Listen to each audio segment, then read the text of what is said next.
you seen people, like, have you seen cases of people that like have a lot of figures, make like 200K, 100K per year, maybe make like 20K per month, whatever it is, and they just cannot seem to get life.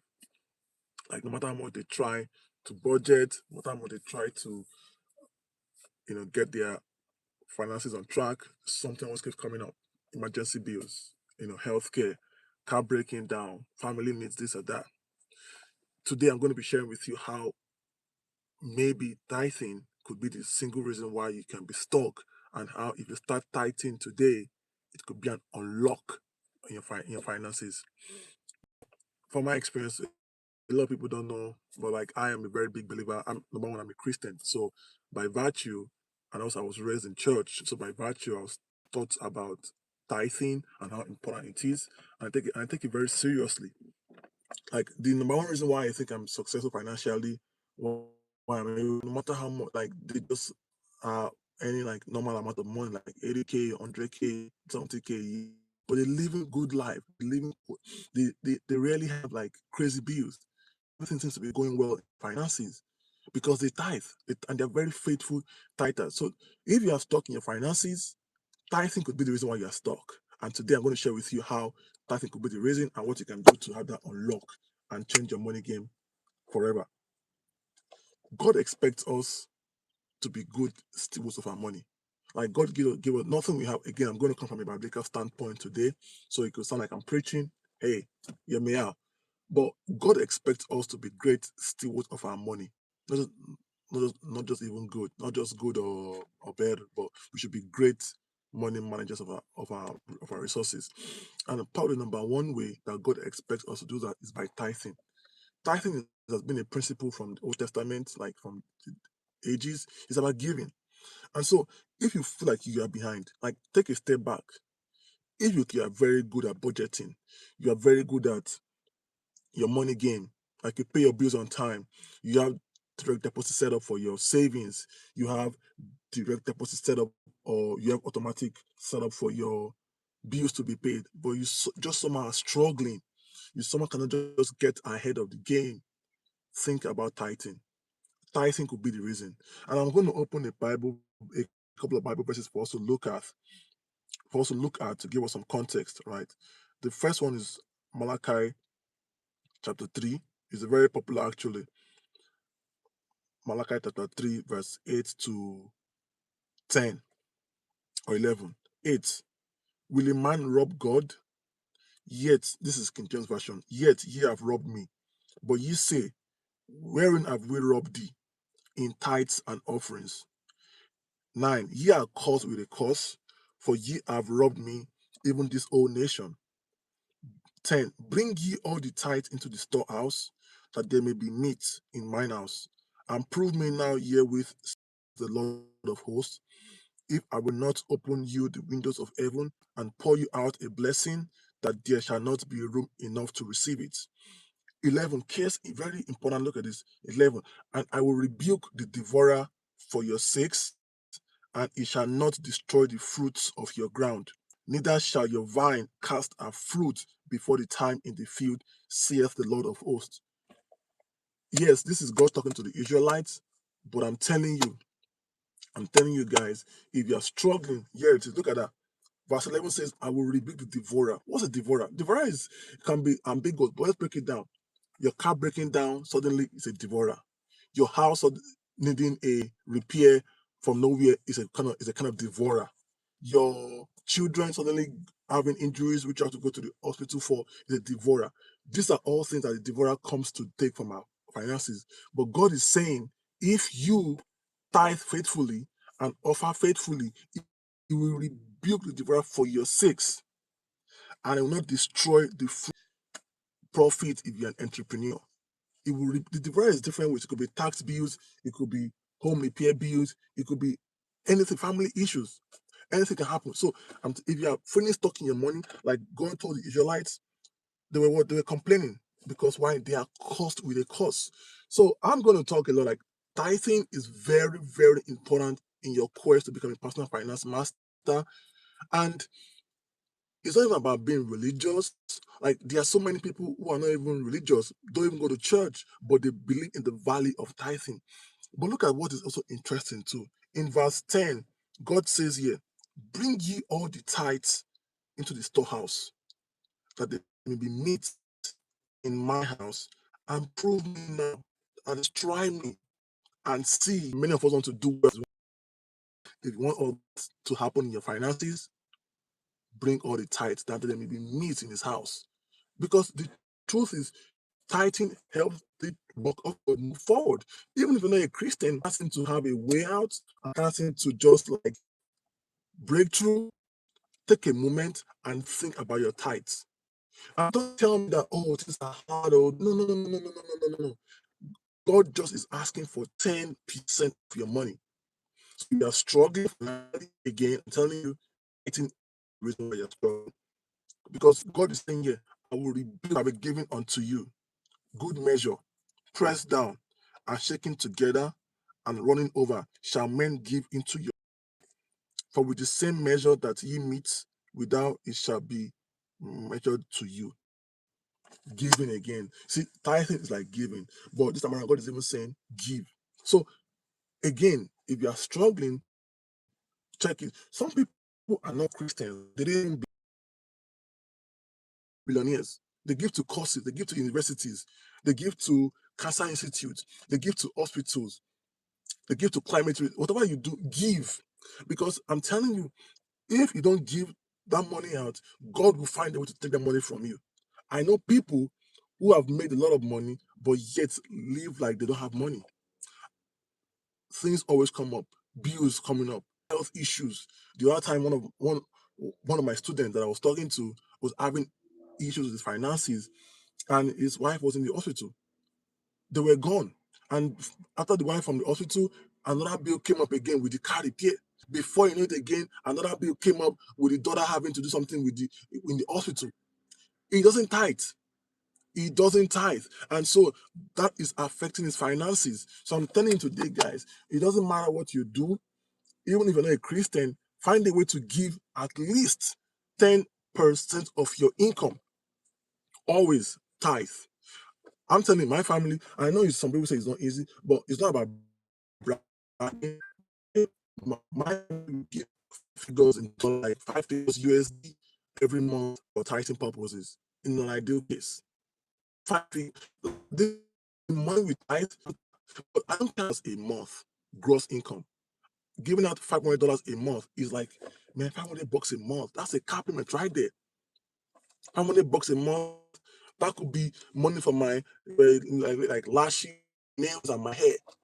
$500 a month could be money that I could use to eat and relax. $500 a month could be money I could put towards traveling on cruise or going to the Bora Bora, going to Bahamas, whatever it is. But God expects us to give. So again, if you are trying your best, you are budgeting, you are paying your bills, but you keep seeing things coming up from left, I'm telling you, God will find a way. God will find a way to take that money from your pockets. One of my students that was struggling in one particular year, his car had a major breakdown, costing 6,000 or 7K out of pocket. His wife was in the hospital for about a while, that cost him about 8K.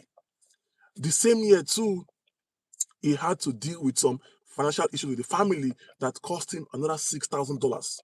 He doesn't pay tithe. That's how much he was losing in a year. In the past, he's had car issues, he's had medical issues. God will find a way to take that money from your pocket. So, my advice to you today is take a step back and think, in what ways have I tried my best to be a good steward of my money? Am I budgeting? Am I living below my means? Am I paying my bills on time?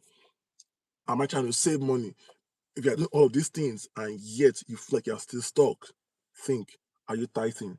And of course, the people can tell me, oh, well, if I'm tithing to a church, what is the guarantee that my church pastor will not use it to buy private jets or buy jewelry? Bro, sis, that is none of your business.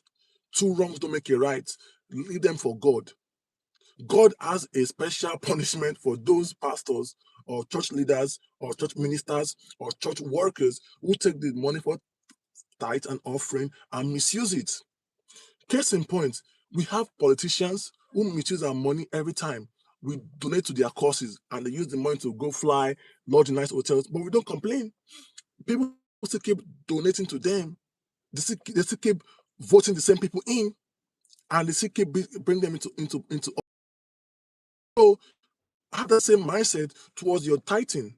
Even if your pastor that you know is buying private jets, is buying jewelry, is buying cars, mind your business. Pay your tithes, you own it to God. Two wrongs don't make a right. Even if your pastor or your church leader is misusing your funds, let God deal with them. Mind your own business and pay tithe. That's it. Because everybody is accountable to the Lord God Almighty. Now, you might tell me, oh, but Paul, billionaires don't give tithes. Maybe they don't give tithes, but they give. Again, like I said earlier, they're giving out to Castle Institutes, universities, academics, they're giving us scholarship pocket. That's why Jesus said, give and it shall be given unto you. I cannot begin to enumerate the breakthrough, the wealth, the prosperity that I've experienced just by tithing. Oh man, is it? I've got a lot of free. Like I remember 1 year, like 2 years ago, 3 years ago, one of my friends or my big brother just called me from nowhere, from on my birthday, and sent me $500 cash to do anything I want to do for my birthday. I didn't ask him for anything. $500. How many people do you know in your life that will call you and give you $500 without asking and without borrowing? I don't need medical bills. Like I have a clean state of health. Even my like we don't I don't go to the hospital for yearly checkup just to get my insurance premium reduced. That alone for me is priceless. I have good health, sound mind. Oh, recently I had some car issues and I was trying to figure it out, and God gave me favor. I found a mechanic who not only was a Christian, but he told me he would take care of my car for free.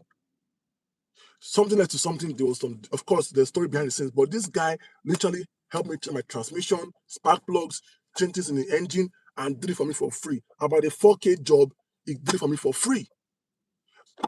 Who do you think did that? I have to pay for that. Again, I may be tithing $3,000.